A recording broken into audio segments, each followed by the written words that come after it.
Liam Gallagher has hinted at a potential new Oasis album, expressing admiration for his brother Noel Gallagher's new songs. While no official album announcement has been made, Liam has fueled speculation with hints on social media over the recent months. In September, he responded affirmatively to a fan asking if an Oasis album was coming, saying, "Yep, it's already finished." When another fan asked if a new album was in the air, he confidently replied, "It's in the bag." Most recently, he shared his reaction to Noel's new material, stating he was blown away by the songs. Now, John, sometimes do we believe him? Well, this is the thing. On social media, you've got to take what he says with a pinch of salt. Some things that he said are fine and they have came true. Yeah. But I take this one with a pinch of salt because I don't know if they're quite there yet in terms of Noel writing an album for Oasis. I still believe that they're testing the water with these gigs coming up next year before they cement anything. And I'd agree. They have to find out how they're going to bounce off each other when they're physically in Those person. new songs are for the Flying Bird. Yeah, the Flying Bird, and Liam's got the wrong end of the sort of equation, and he thinks that they're new Oasis songs. He's going to be singing them, and in reality, it's no. He's doing what he did back in the day, writing them in a key that's way too high for Liam's voice. He'll absolutely wreck Liam's voice and then run off like Dick Dastardly. You're screwed, boy. I've done you forever now. It's too late. You're in your 50s now. There will be no recovery. But no, I agree with you, Stephen. I think they have to test the water. They've presumably had conversations over the phone. I think they've been in a room together because they did the photo shoot for also the reunion, and you got that sort of black and white shot of them, multiple black and white shots. But being in a room, I know, but fucking know it's ludicrous. But being in a room together for a shoot and speaking on the phone ain't the same as being on the road with each other for numerous gigs over the bit of months on end.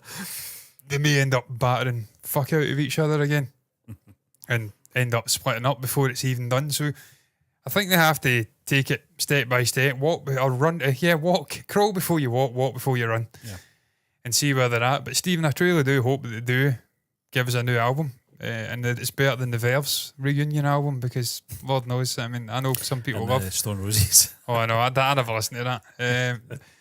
But I'm no doubt get a comment. These guys don't know what they're talking about. But the Stone Roses for me are a weird one. Also, musician wise, musically wise, the guitar work is fucking incredible, and I love the sort of rambling, long instrumental parts of the songs. But I'm very much a greatest hits kind of guy with the Stone Roses. I don't dabble in the lesser known songs, and there's only so much I can take of the fucking talking, singing before I have to move on.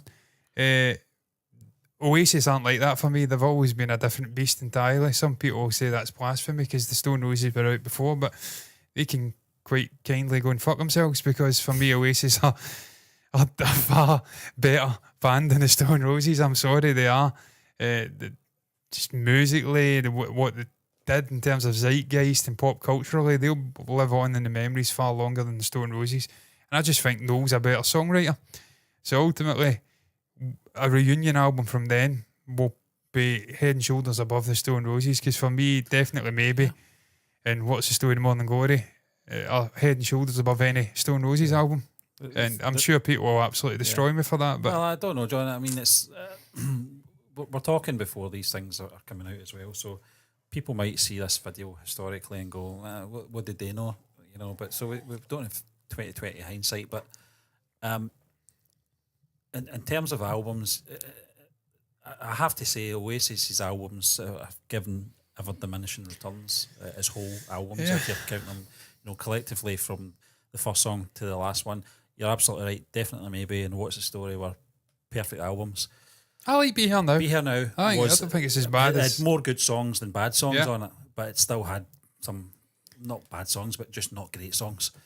And then you move into Standing on the Shoulder of Giants was the sort of turning point for me, where I was kind of like, it was a new lineup, and they changed the logo to that kind of a bit like our sort of text there, but they changed everything. It wasn't the sort of Axum logo, if you know what I mean. It wasn't that one. Just everything about them changed. They made, I can't remember, was it Andy Bell? They made him the bassist. I think he was a guitarist in his previous band. you know, it was just there was a lot of shoehorning. I get that album had a lot of trouble with obviously Giggsy and Bonehead leaving. Alan White was still on board at this point. He left obviously a few years later, didn't he? But just after that, he'd Heaving Chemistry, she said, and whatever came after that. I kind of lost a little bit of interest in Oasis at that point, because I remember we did that. What was that thing we did? The sort of thing we put them into sections. That video, those videos we tier did. list, tier list. You know, and by the end of it, I was like, I don't know that single. I don't know that single. Yeah, and I quite openly still had some great songs coming out in the early 2000s. So they did. They had importance of Being Idle, the likes of Stop Crying Your Heart Out, even in Standing on the Shoulder of Giants. I can't even fucking speak. Was that Little by Little? What was the one that had the great Liam one? There was a great Liam tune. Oh, right, Out of Time. Out of Time. I mean, that was I a think later. that was on their last album. Yeah, I mean, so they had the odd song that came out. Obviously, in terms of all round great albums, wasn't anywhere near the mid early 90s. So that would be my concern for a new album. I mean, but you could fresh though. You could frame that a different way and say that they'd lost a bit of steam. Yeah, they'd been together. They were arguing.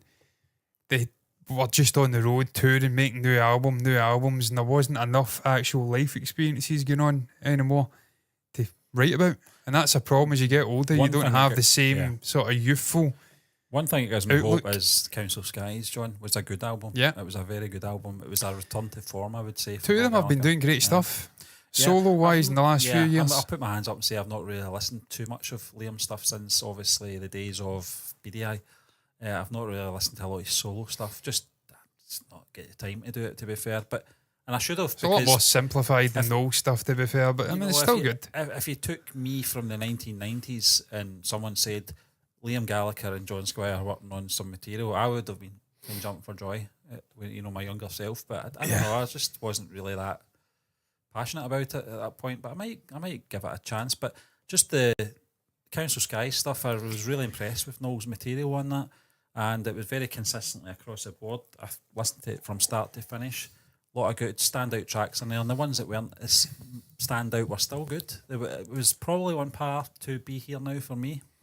Stephen, I mean, I've listened to a few of them, and again, the writing and the experiences he's writing about is obviously, I mean, it's something that's deep within him. The Council Skies song in particular, I watched I'm pretty sure that was the behind the scenes documentary of him putting that together.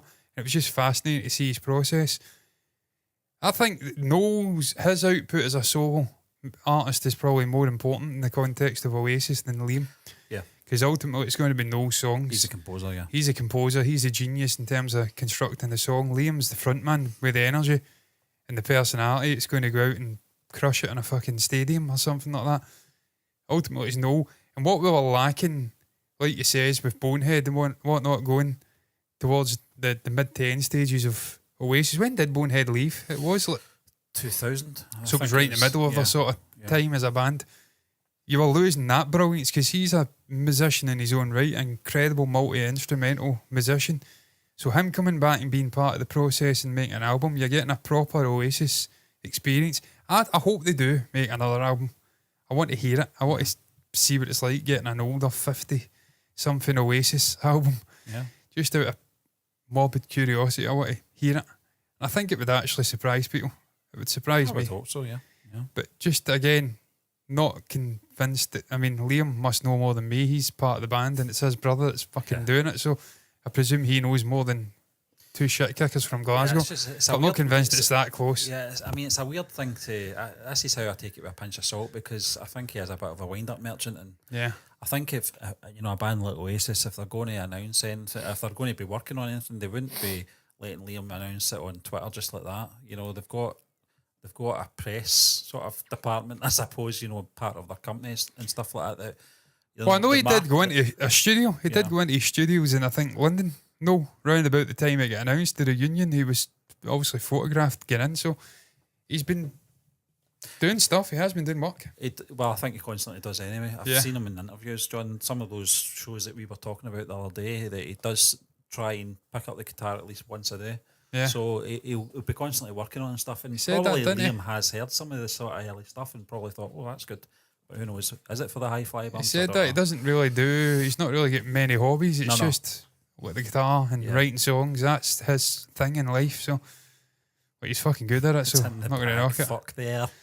Yeah, is that what he said? Just read that. I love Liam, man. I do. I love the guy. I can't even lie. It's just his persona. He just didn't give a shit. As you And, were. and he's as you were, and he's never changed. Yeah. He's always been consistent throughout the years, and you've got to respect that. I mean, Yeah. we're talking about a guy that's been in the limelight for I think 30, he's 40 mellowed. years now. I think he has Well, he mellowed. definitely has, Steve. And the 5 a.m. runs will do that to you. Yeah. And I don't think he smokes anymore, does he? Also, No, still drinks. I think he's on the Guinness. Yeah, I'm yeah. not wrong Not with that. I was on the Walsh Guinness the thing. other Not night Walsh as thing, well. Yeah. Oh, man. Yeah, it was It's good. a meal in its own. Yeah. It is a meal, yeah. Yeah. But no. Yeah. We'll just have to wait and see. But we're going to move Famous on. Grouse is a meal on its own as well. We're going Not to as move good, on that, by the way. to our next Sweet. topic.